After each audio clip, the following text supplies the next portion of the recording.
वैदिक संस्कृति की प्रचार की श्रृंखला में जैसा कि आप पहले भी सुनते रहे हैं, वैदिक संस्कृति का प्रत्येक तत्व अत्यंत महत्वपूर्ण है, अत्यंत विचारणीय है, अत्यंत ग्राह्य है और अत्यंत उपयोगी है। अनेक तथ्य ऐसे हैं जो प्रतीक के रूप में प्रयोग किए जाते हैं और उन प्रतीकों का अपने आप में बहुत महत्वपूर्ण योगदान होता है और जीवन के साधने में, जीवन को सुंदर बनाने में, जीवन को श्रेष्ठ बनाने में इन प्रतीकों का पर्याप्त महत्व देखा गया है। ऐसे ही एक प्रतीक चिन्ह है जिसको हम लोग उपनयन के नाम से जानते हैं, यज्ञोपवीत के नाम से जानते हैं, जनेऊ के नाम से जानते हैं। उपनयन, यज्ञोपवीत और जनेऊ, ये तीन शब्द प्रसिद्ध हैं जिसको आप सब लोग, हम सब लोग जानते हैं। उपनयन जो शब्द है उसके दो अर्थ हैं। उप का मतलब होता है समीप और नयन का अर्थ होता है आंख अथवा ले जाना। तो जो नयन के समीप रहता है, आंख के समीप रहता है, वो उपनयन है। चश्मा, ऐनक जिसको आप बोलते हैं, वो आंख के समीप है, इसलिए उसका नाम भी उपनयन है। और जिसके द्वारा हम किसी को किसी के पास ले जाते हैं वह भी उपनयन है, पास में ले जाना। तो जिस संस्कार के माध्यम से, जिस संस्कार को करके हम अपने बच्चों को गुरुजनों के पास ले जाते हैं, उनकी शिक्षा दीक्षा के लिए गुरुजनों की चरण शरण में समर्पित करते हैं, उस संस्कार का नाम है उपनयन संस्कार। अपनी परंपरा में उपनयन संस्कार करने के उपरांत बच्चे को गुरु के पास में ले जाया जाता है, गुरु की शरण में ले जाया जाता है।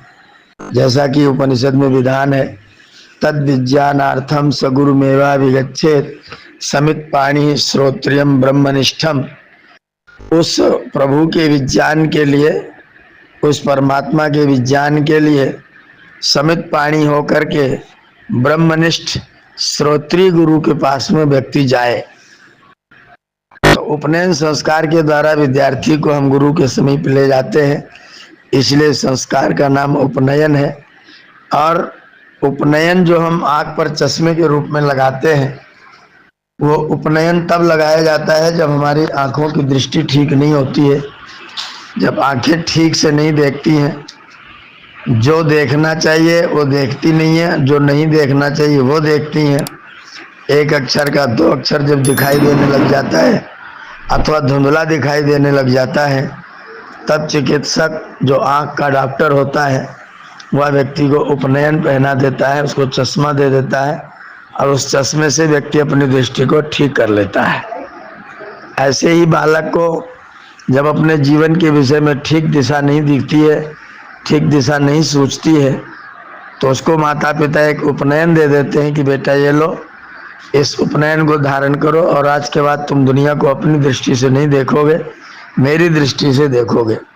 तो मानो उसको अपनी दृष्टि प्रदान करते हैं, गुरु की दृष्टि से, माता पिता की दृष्टि से आप इस दुनिया को देखो। इसके लिए हमें उपनयन पहना दिया जाता है। या जो उपनयन है वो एक सूत्र है, वो एक धागा है जिसमें 3 सूत्र मिले हुए हैं और उन 3 सूत्रों में भी 3 सूत्र मिले हुए हैं। तो पहले एक सूत्र में 3 सूत्र और फिर उसमें से एक सूत्र में फिर 3 सूत्र। इस प्रकार से 3 त्रिक का 9, और 9 जो है वो पूर्ण संख्या है, सबसे बड़ी संख्या है। तो 9 धागों से, एक एक में 3 धागे से 9 धागे, अगर एक एक में पुनः 3 कर ले तो 9 त्रिक 27 धागे हो जाते हैं। 7 और 2 जोड़ेंगे तो फिर 9 ही हो जाते हैं। तो 9 एक पूर्ण संख्या है। तो जो उपनयन का सूत्र है वो आपको एक पूर्ण व्यक्तित्व बनाने का कार्य करता है, पूर्ण व्यक्ति बनाने का कार्य करता है। इसलिए उसमें ये 9 धागे 9 सूत्र जुड़े हुए हैं, जिससे व्यक्ति के जीवन में पूर्णता आ जाए। उसका ब्रह्मचर्य, उसका गृहस्थ और उसका वानप्रस्थ, तीनों धागे जो तीनों आश्रम है वो उसके तीनों मजबूत हो जाए, दृढ़ हो जाए और वो पूर्ण पुरुष बन जाए। इस भावना के साथ में 9 धागों का 9 सूत्रों का ये उपनयन आपको पहनाया जाता है। इसमें मुख्यतः जो बाहर दृष्टिगोचर होते हैं वो 3 धागे होते हैं और उन 3 धागों में वो धागे हमारे कंधे पर होते हैं, कंधे से होते हुए हृदय को स्पर्श करते हुए नाभि को स्पर्श करते हैं। बाएं कंधे पर उपनयन पहना जाता है और दाहिनी कटी पर वो लटका हुआ, दाहिनी तरफ वो लटका हुआ होता है। तो बाएं कंधे पर मस्तिष्क को स्पर्श करता है, फिर बाईं तरफ रहता है तो हार्ट को स्पर्श करता है और फिर नाभि पर स्पर्श करता है। और वे बताता है कि बेटे तुम नाभि में जो अन्न जल इत्यादि ग्रहण करते हो उसके द्वारा तुम देवों के ऋणी हो। तुम हृदय में जो विचार संवेदनाएं प्राप्त करते हो उसके द्वारा तुम माता पिता के ऋणी हो। और जो तुम्हारे मस्तिष्क में ज्ञान विज्ञान भरा हुआ होता है वो तुम्हारे गुरुजनों की ओर से आता है, इसलिए तुम गुरुजनों के ऋणी हो। कहा हुआ है जायमानो हवै पुरुषो त्रिभिर ऋणे ऋणवान जायते।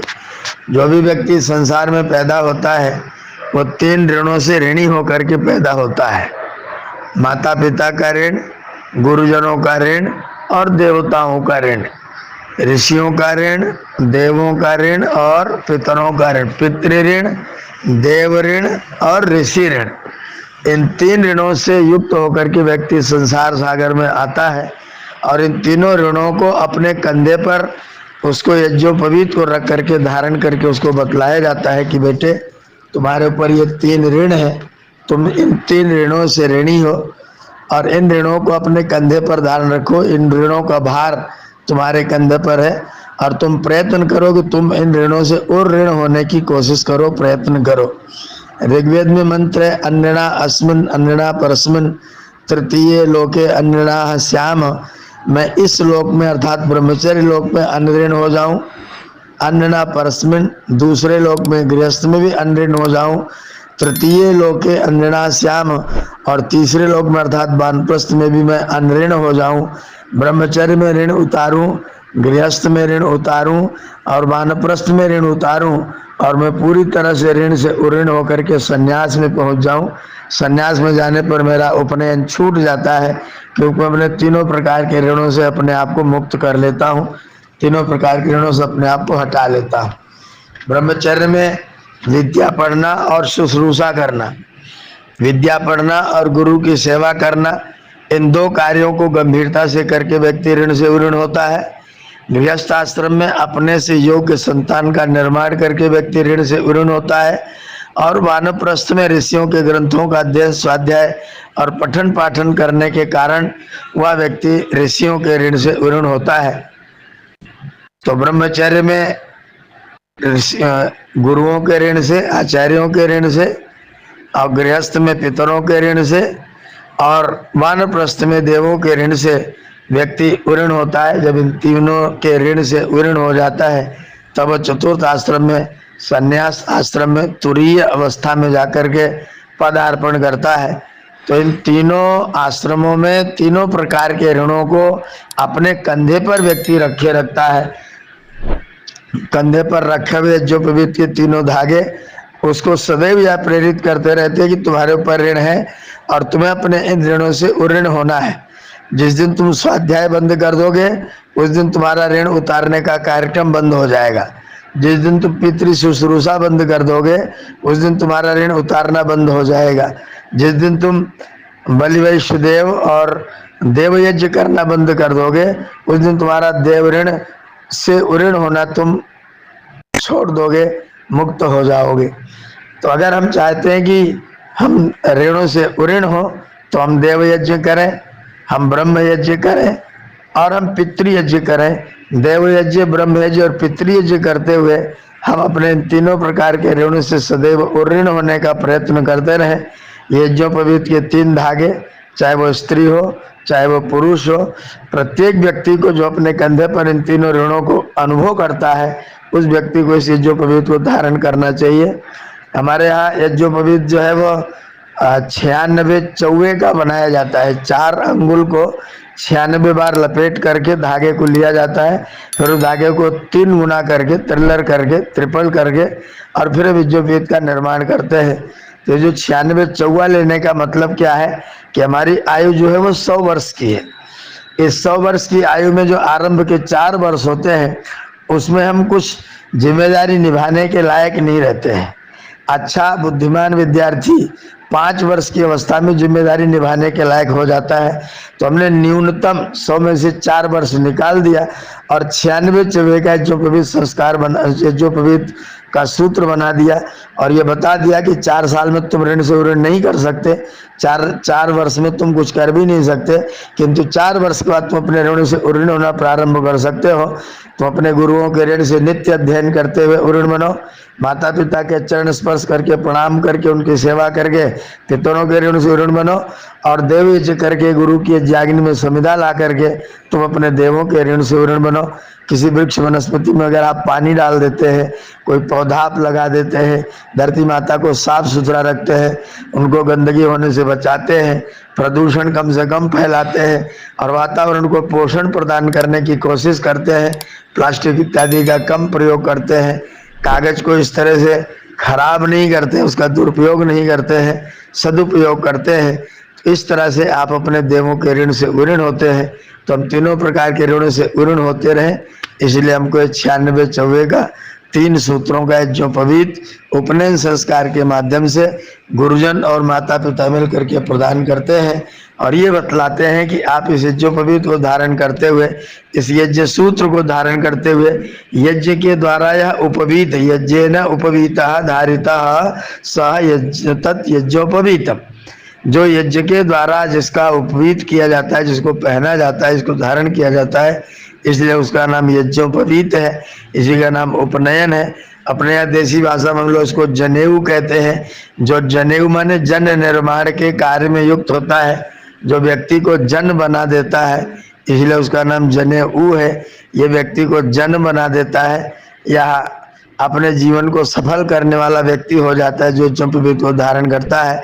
बिना यज्ञोपवीत के हमारा कंधा ऐसे ही लगता है जैसे कोई बैल हो और उसने नाथ न पहनी हुई हो, उसके ऊपर कोई अंकुश ना हो, वो अपने माता पिता गुरुओं आचार्यों को कुछ न समझता हो, ऐसा व्यक्ति अपने उपनयन को उतार करके फेंक देता है। जो व्यक्ति उपनयन धारण नहीं करता है, इसका मतलब है कि अपने माता पिता गुरुजनों आचार्य और ऋषियों को कुछ भी नहीं समझता है और ऐसा व्यक्ति कृतज्ञ है और कृतज्ञ नास्ति निष्कृति, कृतज्ञ व्यक्ति के किए गए पाप का प्रायश्चित तो कुछ भी नहीं है। इसलिए हमें कृतज्ञता को छोड़ करके यज्ञोपवीत के धागे को अपने कंधों पर सदैव धारण करते रहना चाहिए और यज्ञोपवीत को धारण करते हुए गायत्री की उपासना, ब्रह्म यज्ञ और देव यज्ञ का निरंतर अनुष्ठान हमको करना चाहिए। यह यज्ञोपवीत की शिक्षा है, इसे सब लोग स्वीकार करें, सभी लोग धारण करें और इस उपनयन को धारण करके अपने जीवन को सुंदर, पवित्र और श्रेष्ठ बनाएं। आपने मेरी बात ध्यानपूर्वक सुनी, आपका बहुत बहुत धन्यवाद करते हुए इस समय के लिए वाणी को विरमित करते हैं। ओम शम।